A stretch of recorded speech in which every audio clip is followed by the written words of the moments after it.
পুলিশের কঠোর নিরাপত্তা দেখছেন শিক্ষার্থীদের পক্ষে কিন্তু যারা কোটার বিপক্ষে কোটা বিরোধী রয়েছে তারা কিন্তু মাঠে নেমেছেন। আপনারা দেখছেন যে এর মধ্যে লাল কাপড় উপরে কিন্তু বামপন্থী যারা রয়েছেন এবং তারা মাঠে নেমেছেন। শত শত পুলিশ কিন্তু 0 পয়েন্ট যে সচিবালয় রয়েছে সেখানে কিন্তু দাঁড়িয়ে রয়েছেন। আপনারা দেখছেন। আসসালামু আলাইকুম ওয়া রাহমাতুল্লাহি ওয়া বারাকাতুহু। দর্শক মণ্ডলী, আপনাদের মাঝে আবারও নতুন একটি ভিডিও নিয়ে হাজির হলাম। দর্শক, আপনাদের খুবই গুরুত্বপূর্ণ ভিডিও দেখাবো, আপনারা সম্পূর্ণ ভিডিওটি ধৈর্য সহকারে দেখবেন। দর্শক, ইতিমধ্যে কিন্তু আপনারা জানেন যে ছাত্র আন্দোলন, ছাত্ররা রাজপথে আবারও নেমে গিয়েছেন। তারা রাস্তাঘাট ঘিরে ফেলেছেন, তারা রাজপথে আন্দোলন করে চলছেন, তারা কোনো বাধা মানছেন না। তার ভিতরে কিন্তু মধ্যে রাজপথে কিন্তু শিল্পী সমিতি তারাও রাজপথে নেমে গিয়েছেন। তারা গানে গানে তারা রাজপথে আন্দোলন করছেন। তারাও কোনো রকম কোনো বাধা মানছেন না, তাদেরকেও কিন্তু প্রশাসন বাধা দিচ্ছেন। তাদের কোনো বাধা এই শিল্পী সমিতি তারাও মানছেন না। দর্শক, একে একে কিন্তু রাজপথে প্রতিটা দল নেমে আসছেন। দর্শক, তাহলে বর্তমানে আমাদের বাংলাদেশের কি পরিস্থিতি হতে যাচ্ছে?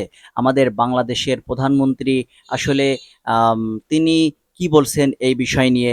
দর্শক, বর্তমানে তার মনের ভিতরে কি আসলে ভয় কাজ করা শুরু করছে? দর্শক, আপনারা ভিডিওটুকু দেখলে অবশ্যই বুঝতে পারবেন যে বর্তমানে আমাদের বাংলাদেশের কি পরিস্থিতি। দর্শক, বেশি কথা বলবো না, আমরা মূল ভিডিও চলে যাব। তার আগে আপনাদের অনুরোধ করতে চাই, আপনারা যারা আমাদের চ্যানেলটি এখনো পর্যন্ত সাবস্ক্রাইব করেনি তারা অবশ্যই আমাদের চ্যানেল সাবস্ক্রাইব করবেন, পাশে থাকা বেল আইকনটি অন করে দিবেন, ভিডিওটি সর্বোচ্চ শেয়ার করবেন। তাহলে চলেন আমরা সম্পূর্ণ ভিডিওটি ধৈর্য সহকারে দেখে আসি। পুলিশের কঠোর নিরাপত্তা দেখছেন শিক্ষার্থীদের পক্ষে কিন্তু যারা কোটার বিপক্ষে কোটা বিরোধী রয়েছে তারা কিন্তু মাঠে নেমেছেন। আপনারা দেখছেন যে এর মধ্যে লাল কাপড় উপরে কিন্তু বামপন্থী যারা রয়েছেন এবং তারা মাঠে নেমেছেন। শত শত পুলিশ কিন্তু 0 পয়েন্ট যে সচিবালয় রয়েছে সেখানে কিন্তু দাঁড়িয়ে রয়েছেন। আপনারা দেখছেন পুরো সর্বোচ্চ প্রস্তুতি নিয়ে কিন্তু পুলিশ প্রশাসন কিন্তু রয়েছে এবং বেশ কিন্তু চাপে রয়েছে কিন্তু আন্দোলনকারীরা। তারা কিন্তু খোঁজ খবর রাখছেন এবং পুলিশ সদস্যরা কিন্তু তাদেরকে কিন্তু কোনো রকমে দেখছি আমরা কোনো বাধা সৃষ্টি করেনি। তবুও কিন্তু আপনারা জানেন যে গত কয়েকদিন কিন্তু সেনাবাহিনী মোতায়েন ছিল, পুলিশ সহ সারা দেশে কিন্তু বেশ ভীতিকর পরিস্থিতি ছিল। শিক্ষার্থীরা আন্দোলনকারীরা পক্ষে দেখছেন আজ কিন্তু গানের তালে কিন্তু তারা রাজপথে কিন্তু নেমেছেন। যারা রয়েছেন দেখছেন সবাই বিভিন্ন সাজে কিন্তু তারা কিন্তু এসেছেন। দেখছেন ছবি এঁকে তারা কিন্তু প্রতিবাদ করছেন।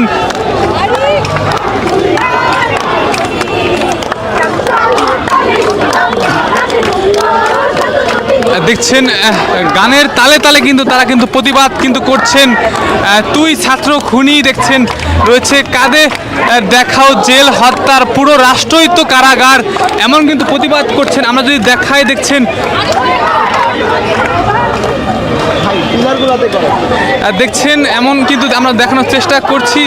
রাস্তায় কিন্তু সবাই নেমে কিন্তু তারা বসে পড়েছে। এই মুহূর্তে কিন্তু পুরো পল্টন সামনের রয়েছে, নয়াপল্টনের সামনে রয়েছে গুলিস্তানের যে মধ্যবর্তী অঞ্চল সচিবালয়, সেখানে কিন্তু দেখছেন শত শত মানুষ এবং কোটার বিপক্ষে শিক্ষার্থী হত্যার বিপক্ষে তারা কিন্তু আজ কিন্তু গণজোয়ার তুলছেন। আমরা যদি গানের তালে তালে কিন্তু তারা কিন্তু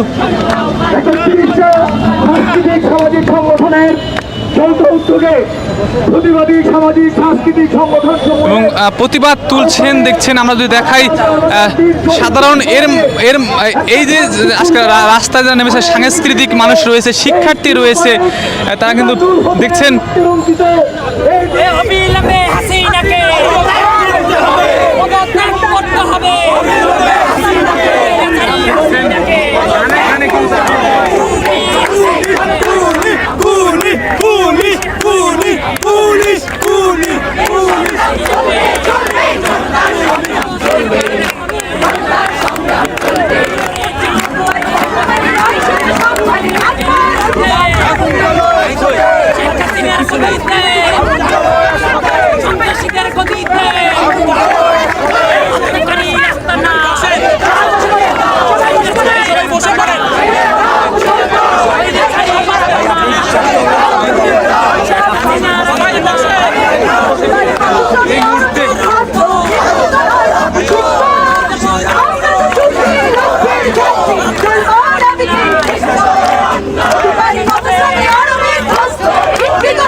আমাদেরকে লড়াইয়ের যে আহ্বান জানিয়ে গেছে সেই জায়গা থেকে আমাদের জীবন থাকতে আমরা সরে যাব না। এই স্বৈরাচারী সরকার, এই হাসিনার সরকার এতগুলো প্রাণ কেড়ে নিয়েছে, সেই সরকারকে আমরা পতন ঘটাবই। আমরা ৭১-এর বীর সেনানী, আমরা ৫২-এর শহীদ উত্তরসূরি, আমরা এরশাদের বিরুদ্ধে গণজাগরণের সেই লড়াকু সৈনিক। আমাদেরকে লাঠি গুলি টিয়ার গ্যাসের মধ্যে দিয়ে বাংলাদেশের শিল্পী সমাজ, বাংলাদেশের সংস্কৃতি কর্মীরা, বাংলাদেশের সমস্ত ইতিহাসের অগ্রভাগে ছিল। সেই জায়গা থেকে আমরা বাংলাদেশের শিল্পী সমাজ, বাংলাদেশের সংস্কৃতি কর্মীরা আমাদের চেতনার তাগিদে, আমাদের প্রাণের তাগিদে আমরা আজকে এখানে থাকতে এসেছি।